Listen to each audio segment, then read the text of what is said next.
हरे कृष्ण।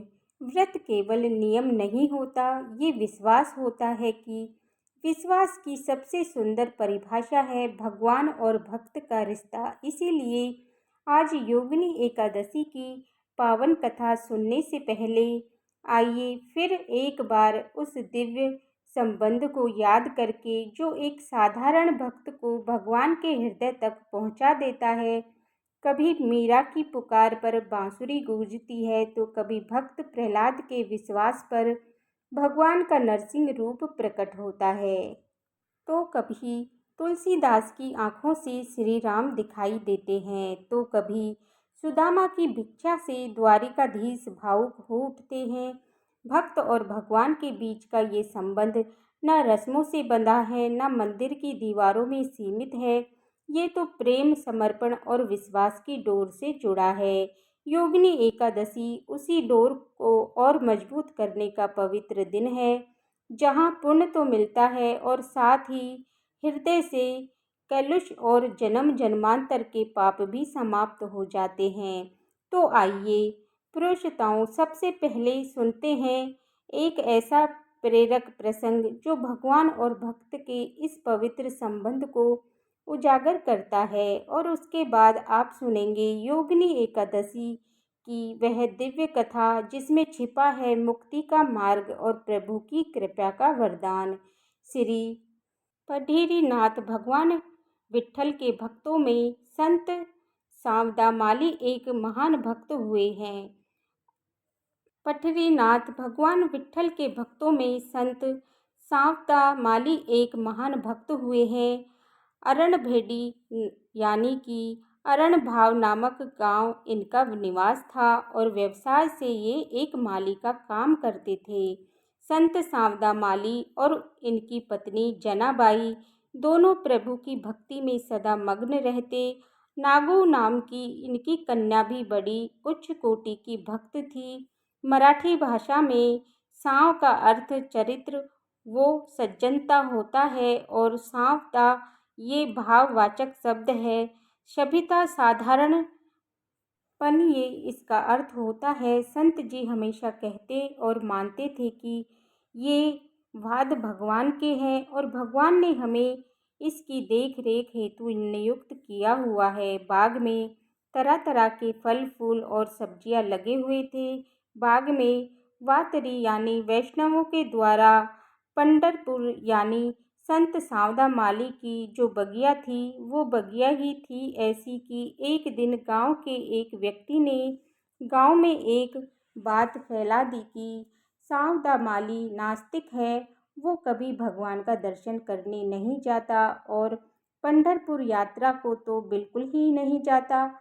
उसके बाग के फल सब्जियां खाना महापाप है और उससे बोलना भी पाप ही है। धीरे धीरे संत जी के बाग में वारधरी भक्तों का आना जाना बंद हो गया और वे लोग बाग के सामने से निकलते तो लेकिन बगीचे के अंदर नहीं जाते थे। इस बात से सावदामाली की पुत्री भक्ता नागू बहुत दुखी रहने लगी। एक दिन कुछ वारकरी पंढरपुर यात्रा पर निकले थे और बाग के सामने निकलते समय नागू ने उनसे पूछा लिया, अब आप बाग में क्यों नहीं आते हैं? तो उन लोगों ने कहा, सावदामाली पंढरपुर के रास्ते पर ही रहता है किंतु फिर भी दर्शन को नहीं आता। वो पक्का प्रपंच में फंस गया है, उसको परमार्थ नहीं चाहिए। मुख में विट्ठल राम कृष्ण हरि तो लेता है परंतु प्रभु के दर्शन को नहीं चाहता। हम क्यों आए उसके बगीचे के अंदर? तब भक्ता नागू ने अपने पिता से कहा, पिताजी हम लोग क्यों नहीं जाते? इस बारी पंढरपुर चलते हैं न, चलिए हम भी सब चलते हैं। तब संत सावदामाली कहने लगे, बेटी प्रभु को ये पसंद नहीं आएगा। वो कहेंगे काम छोड़कर यहाँ क्या करने आए हो? और ये बाग भगवान विट्ठल के हैं। काम छोड़कर अगर उनके पास गए तो वो कहेंगे क्यों आए हो यहाँ पर? वहाँ मेरी बगिया सूख गई तो, मेरे बाग बगीचे सूख गए तो ये नहीं चलेगा। तुमको जो मैंने काम दे रखा है वो छोड़कर तुम यहाँ क्यों आए हो? क्या करने आए हो? और सच बात ये थी कि सांवदा माली इतनी ऊंची अवस्था को प्राप्त हो चुके थे कि उनका तो चारों ओर हरि के ही दर्शन होते थे। मुख में हरि का नाम निकलता रहता था, परंतु अन्य लोग इस लीला को नहीं समझते थे। दूसरा उनका भाव था कि यहाँ से होकर संत महात्मा पंढरपुर की यात्रा के लिए जाते हैं तो उन्हें थकान होती ही है होगी, इसीलिए हम उनकी सेवा फल फूल जल आदि से करें, और हम ही बाग छोड़कर दर्शन करने चले गए तो संत महात्माओं की तो सेवा नहीं होगी। संतों के चरणों में तो बहुत भक्ति थी, लेकिन साधारण लोग नहीं समझते थे कि सांवदा माली नाम तो जपता है परंतु मंदिर कभी नहीं जाता। एक दिन उनकी कन्या नागू बाहर खेलने निकल गई। उसने कुछ सोच विचार किया और फिर अंदर आकर बोली, पिताजी हम नहीं जाएंगे पंढरपुर, पर बिट्ठू को तो यहाँ बुला लीजिए। प्यार से नागू भगवान को विट्ठू विट्ठू राय ऐसे नामों से पुकारा करती। नागू निरंतर अपने पिता से पूछा करती, बाबा इस बाग का स्वामी वो बिट्ठू है ना, तब वो फिर बाग में पधारता क्यों नहीं। सांवदा माली को अपनी कन्या के प्रति बड़ा कौतुक लगा। छोटे छोटे बच्चे नादानी में इस तरह की बातें कह देते हैं कि, और छोटे बच्चों के मन में भगवान के प्रति जो भक्ति होती है न वो बहुत सच्ची होती है। तो इस तरह से जो भक्तन नागू थी वो अपने पिताजी से इस तरह की बातें किया करती थी। तो अपने पुत्री के इस तरह के प्रश्नों को सुनकर सांवदा माली को अपनी कन्या के प्रति बड़ा कौतुक लगा। उन्होंने अपनी बेटी को प्यार से अपने पास बिठाया और कहने लगे, बेटी वो तो समस्त जग के पालन करता है, उनको बहुत काम होता है, परंतु जब भी उनको समय मिलेगा ना वो अवश्य आएंगे हमारे बगीचे में। फिर एक दिन की बात है कि कुछ वारकरी संत और यात्रा पंढरपुर यात्रा पर प्रभु से भेंट करने के लिए निकले। भक्ता नागू को जैसे इस बात का पता चला तो उसने एक टोकरी में कुछ गाजर और मूली भर दिए। उसने उन वारकरी भक्तों से कहा, भैया ये नैवेद्य मेरे बिट्ठू राम को ले जाकर दे दोगे क्या। उसको कहना कि ये सब्जी ये फल उसके ही हैं, बगीचे के हैं। बहुत से वारकरी तो रुके ही नहीं, अनदेखा करके चले गए, क्योंकि वे तो यही समझते थे कि सांवदा माली नास्तिक है और उसके बाग बगीचे के फल ना तो खाने के हैं ना ही स्पर्श करने हैं। आने जाने वाले कुछ वारकरियों ने उस भक्ता का मजाक उड़ाया और कहा कि मूली और गाजर ये लेकर जाएं। वो उस टोकरी को फेंक कर आगे बढ़ गए, परंतु एक बूढ़ा वारकरी भक्त उस कोमल हृदय भक्ता के मन का भक्ति भाव जान गए। उस भक्त ने वो टोकरी उसके हाथों से ले ली और कहने लगे, हाँ बेटी मैं दे दूंगा ये सब्जी और फल। भगवान विट्ठल को उनकी बात सुनकर नागू को बड़ा आनंद हुआ। तब नागू ने कहा, भैया बिट्ठू से कहना कि बाग उसके ही हैं, मेरे माता पिता दिन रात तुम्हारा ही नाम जपते रहते हैं और हाँ मैं भी उनका नाम लेती हूँ। बिट्ठू राय को कहना कि नागू आपकी प्रतीक्षा कर रही है, आप मेरी प्रार्थना निवेदन देकर शीघ्र लौटना तो दोगे ना। मेरा संदेश आहा। उस भक्ता की वाणी सुनकर उस वारकरी भक्त का हृदय भर आया। निष्पाप निस्वार्थ और अपार प्रेम, इस कन्या का निमंत्रण सुनकर तो वो जरूर आएगा। उस वारकरी ने कहा, बेटी मैं तुम्हारी प्रार्थना निवेदश अवश्य करूँगा और हाँ देखना भगवान श्री अवश्य आएंगे, उनका अपने भक्तों पर बहुत प्रेम है। अरणभेड़ी गांव में पंढरपुर लगभग 18 मील की दूरी पर है। वारकरी भक्त ने हाथ में टोकरी ली और चल पड़े। मंदिर पहुंचकर उन्होंने नागू को संदेश भगवान को वैसा का वैसा सुना दिया। उस दिन शाम को बाग का काम पूरा करके संत सांवदा माली अपनी बेटी नागू से बोले, चलो बेटी घर चले, तुम्हारी माता प्रतीक्षा करती होगी। नागू ने कहा, बाबा आज तो वो पांडुरंग आने वाला है। मैंने वार करी भैया के हाथ सब्जी और नैवेद्य के रूप में भेजे हैं। शीघ्र लौटना ऐसा ही कहा है। बिट्ठू आता ही होगा बाबा, मुझे प्रतीक्षा करनी चाहिए। मैं यहीं ठहरूंगी। संतों ने लिखाई है, सभी वैष्णवों के हृदय में जिस दिन नागू जैसा दृढ़ विश्वास आएगा, उस दिन भगवान से मिलान अवश्य होगा। प्रहलाद और नागू जैसा दृढ़ विश्वास भगवान की प्राप्ति को सहज बना देता है। अपनी बेटी का ऐसा भगवत प्रेम देखकर संत सांवदा माली धन्य हो गए। उन्होंने अपनी बेटी को अपने पास बिठाया और कहा, मैं भी रुकता हूँ यहाँ पर। संत सांवदा माली बिट्ठू राय का स्मरण करने लगे। बहुत समय बीत गया, बेटी और पति इधर घर नहीं आए। ये सोचकर सांवदा माली की पत्नी जनाबाई को अब चिंता होने लगी।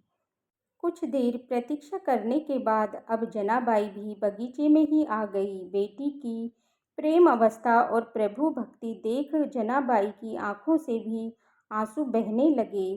सब परिवार सब सुध बुध खोकर प्रभु का स्मरण करने में मग्न हो गए।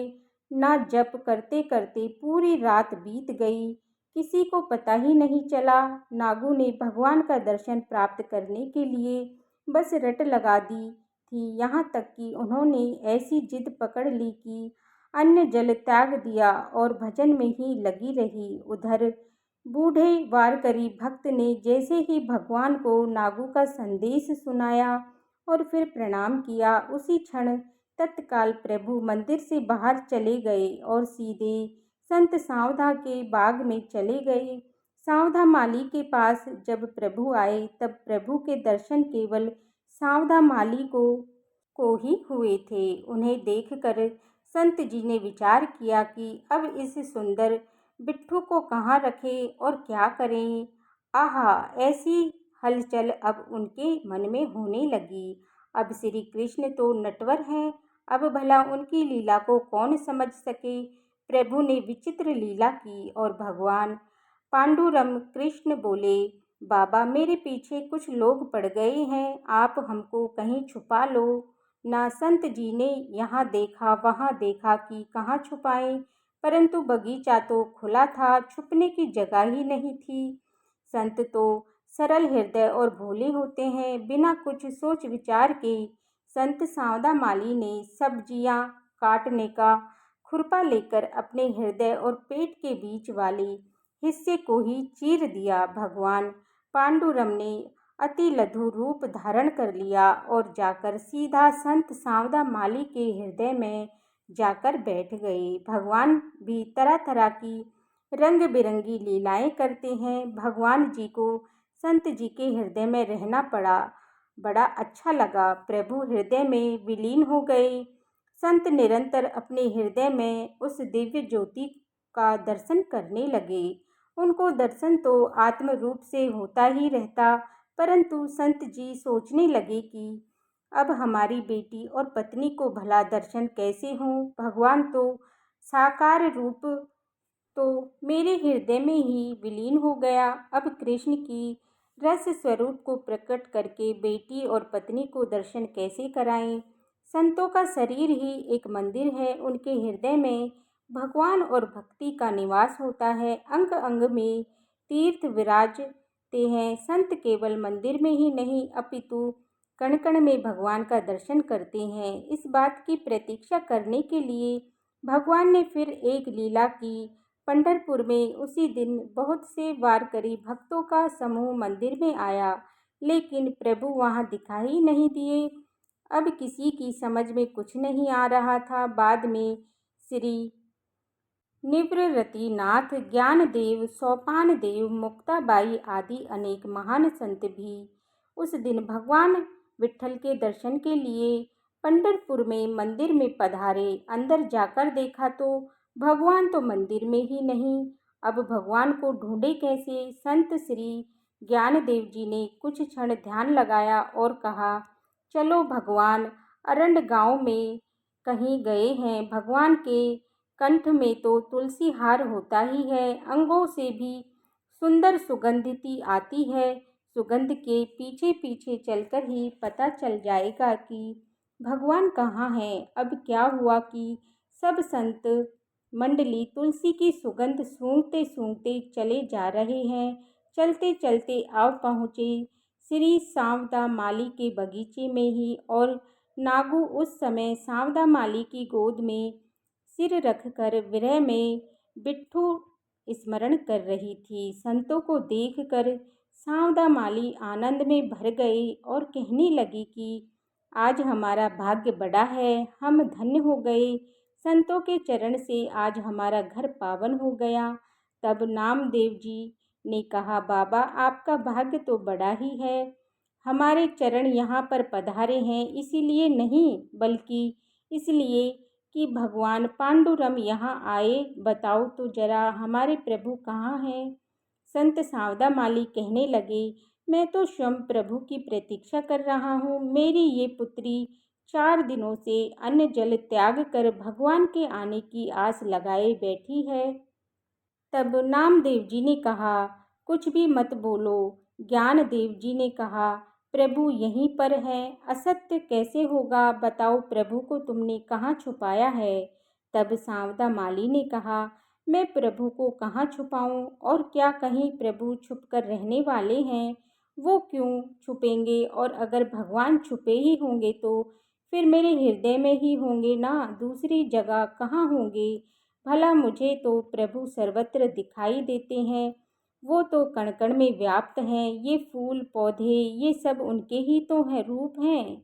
ज्ञानदेव जी बोले, वाह वाह, यहाँ विट्ठल छुपे ही नहीं, यहाँ तो विट्ठल सर्वत्र दिख रहे हैं, सुगंध की तरह। सांवदा माली बोले, ज्ञानदेव जी भगवान का निराकार सर्वव्यापक रूप मेरे और आपके लिए अच्छा है, परंतु हमारी पुत्री नागू का समाधान कैसे हो। उसको तो सर्वगुण साकार रूप ही प्रिय है। इसने तो विट्ठल दर्शन की रट लगा रखी है, और 4 दिनों से अन्न जल कुछ भी नहीं लिया। अब इस बालिका का समाधान कैसे करूं। नामदेव जी कहने लगे, अभी तो आपने कहा भगवान आपके हृदय में है। सांवदा माली ने कहा, हाँ ये भी सत्य है नामदेव जी, फिर यहाँ वहाँ क्यों ढूंढना। आपने अच्छी याद दिलाई। अब सांवदा माली ने साग फल काटने वाला खुरपा उठाया और खच्च से अपनी छाती पर मारा और कहा, पांडुरंग विट्ठल मेरे हृदय से बाहर आ जाओ और साकार रूप में दर्शन दो। उनके हृदय से देखते ही देखते एक तेजस्वी प्रकाश निकला और संपूर्ण बाग में तुलसी की विगंध सुगंधित व्याप्त हो गई। भगवान वहीं प्रकट हो गए और संत सांवदा माली मूर्छित हो गए। प्रभु ने अपनी कृपा दृष्टि से उनकी मूर्छा दूर की। भगवान प्रकट हुए। तब नागू भागकर प्रभु के पास गई और उनसे लिपट कर नागू ने कहा, बिट्ठू बिट्ठू तुम आ गए। देखा पिताजी, बिट्ठू आ गया, धनी आ गया, मुझे पता था वो अवश्य आएगा। सब संत मंडली ने हरि नाम कीर्तन किया। उसके बाद सांवदा माली ने संतों और प्रभु को भोजन प्रसाद पुआया। भगवान ने अपनी गोद में नागू को बिठाकर प्रसाद पुआया। तब नागू ने कहा, बिट्ठू देखो अब कहीं जाना नहीं। इस पर नामदेव जी बोले, बेटी यहाँ रहकर कैसे चलेगा। प्रभु को तो जगत के तो बहुत सारे कार्य करने होते हैं, वे बहुत व्यस्त होते हैं ना, तो यहाँ पर नहीं ठहर सकते। तब नागू ने कहा, हाँ तब ये भी ठीक है, परंतु बीच बीच में आते जरूर रहना। ये बाग आपका ही है और हम सब आपके सेवक हैं, आओगे ना। बिट्ठू भगवान कहने लगे, हाँ क्यों नहीं आऊँगा, तुमने याद किया ना, तब तब मैं आऊँगा। तुम्हारे प्रेम में बंधकर तो मुझे आना ही पड़ेगा। सांवदा माली जनाबाई को प्रभु ने आशीर्वाद दिया और नागू को लाड लडाकर प्रभु वहीं अंतर ध्यान हो गए। ये थी आज की कथा। सभी मिलकर प्रेम से बोलिए, भक्त सांवदा माली की जय, भक्त जनाबाई की जय, भक्ता नागू की जय। तो आइए अब पूर्ण श्रद्धा के साथ सुनते हैं योगिनी एकादशी कथा। हस्तिनापुर के राजमहल की हस्तिनापुर की दिशा शांत नहीं बल्कि जागृति है। दिशाओं में वैराग्य की गूंज है। आकाश में दिव्य रश्मियां नृत्य कर रही हैं और वायु में सुगंध है, ऐसी जो केवल देवताओं के आगमन से उत्पन्न होती हैं। महाराज युधिष्ठिर अपने सिंहासन पर ध्यान स्थिर हैं। उनके अंतर मन में एक प्रश्न चल रहा है, ऐसा प्रश्न जो केवल भगवान श्री कृष्ण ही उत्तर दे सकते हैं। और तभी आकाश से उतरता है एक दिव्य रथ, जिसकी गति वायु से भी अधिक तेज है, जिसके पहिए धर्म के प्रतीक हैं और जिसके रथी हैं स्वयं योगेश्वर श्री कृष्ण। प्रभु के आगमन से सभी सभा में नाथ हो उठता है। देव गंधर्वों के स्वर गूंजने लगते हैं और श्री कृष्ण अपनी करुणा में दृष्टि और तेजस्वी मुखमंडल के साथ धर्मराज के समीप पधारते हैं। आज वह दिन है जब श्री कृष्ण एक ऐसा व्रत प्रकट करेंगे, एक ऐसे व्रत की महिमा बताएंगे जो न केवल पापों का नाश करता है बल्कि जीवन की मलिनता और लोगों को धोकर आत्मा को परमात्मा से जोड़ देता है। वह व्रत योगिनी एकादशी। आइए अब हम अपने हृदय के द्वार खोलें, अपने चित्त को स्थिर करें और उस दिव्य संवाद के साक्षी बने जहाँ पर भगवान स्वयं भक्त को मोक्ष मोक्ष का मंत्र सुना रहे हैं। धर्मराज युधिष्ठिर ने भगवान श्री कृष्ण से कहा, हे त्रिलोकीनाथ, मैंने ज्येष्ठ मास की शुक्ल पक्ष की निर्जला एकादशी का महात्म्य मैंने आपके श्री मुख से सुना। अब आप कृपा करके आषाढ़ मास में कृष्ण पक्ष की एकादशी की कथा भी सुनाइए। इस एकादशी का क्या नाम है और क्या महात्म्य है, सो आप मुझे विस्तार पूर्वक बताइए। तब श्री कृष्ण ने कहा, हे मधुसूदन, कृपा करके मुझसे कहिए। श्री कृष्ण बोले, राजन, व्रतों में उत्तम व्रत मैं तुमसे कहता हूँ। आषाढ़ कृष्ण पक्ष की योगिनी एकादशी का व्रत सब पापों को दूर करके भक्ति और मुक्ति को देने वाला है। पुराणों में लिखी हुई इसकी पाप नाशनी कथा का मैं वर्णन करता हूँ। अलकापुरी का राजा कुबेर शिवजी का पूजन किया करता था।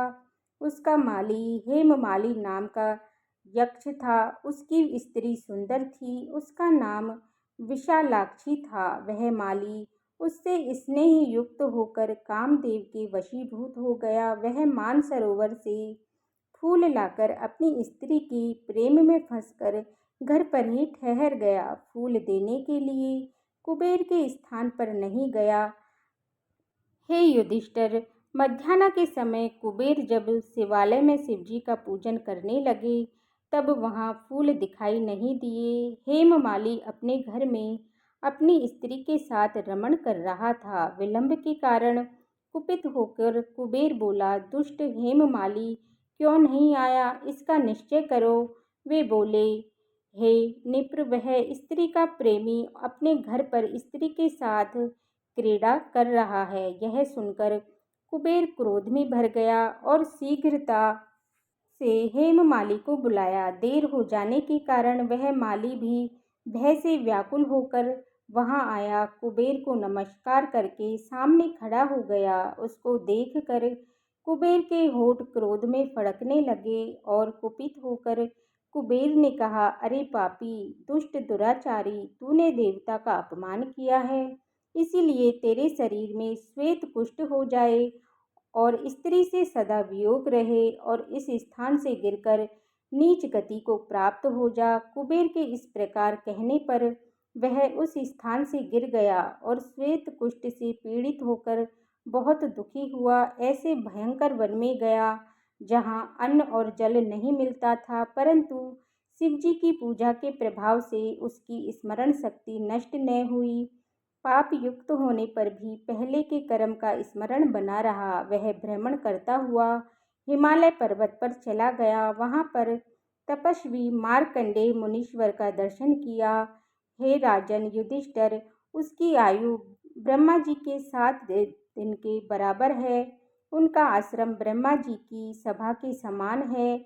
उसने पाप किया था, इसीलिए दूर से ही उनके चरणों में प्रणाम किया। परोपकारी मार्कंडेय जी मुनीश्वर ने उसको कुष्ठी रोग देखकर उसे बुलाया और कहा कि तुम्हारे कुष्ठ कैसे हो गया। मार्कंडेय जी के पूछने पर हेममाली बोला, कुबेर का सेवक हूँ। हेममाली मेरा नाम है। हे मुनि श्रेष्ठ, नित्य मानसरोवर से फूल लाकर शिवजी के पूजन के समय कुबेर को देता था। एक दिन मुझको देर हो गई, क्योंकि कामदेव के वशीभूत होकर मैं स्त्री के साथ विषय भोग में लग गया। हे मुनि, तब कुबेर ने कुपित होकर मुझे श्राप दे दिया। मेरे शरीर में कुष्ठ हो गया और स्त्री से वियोग हो गया। इसीलिए हे मुनि श्रेष्ठ, मुझ पापी को उपदेश दीजिए। मार्कंडेय जी बोले, तूने सत्य कहा और झूठ नहीं बोला, इसीलिए शुभ फल देने वाले व्रत का उपदेश करूँगा। तू आषाढ़ पक्ष की योगिनी नाम की एकादशी का व्रत कर।